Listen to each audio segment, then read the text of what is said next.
প্রিয় স্ত্রী খাদিজা এবং অভিভাবক আবু তালেব মারা যায়।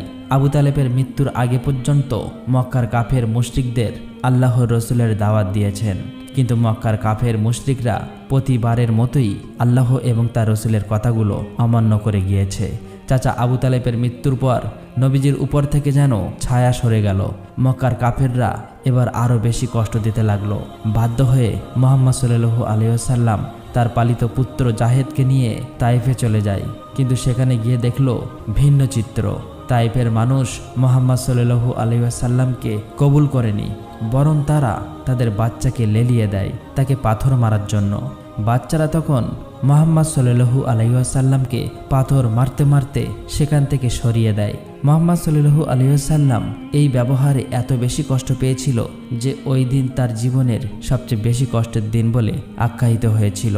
দুঃখ ও ভারাক্রান্ত মন নিয়ে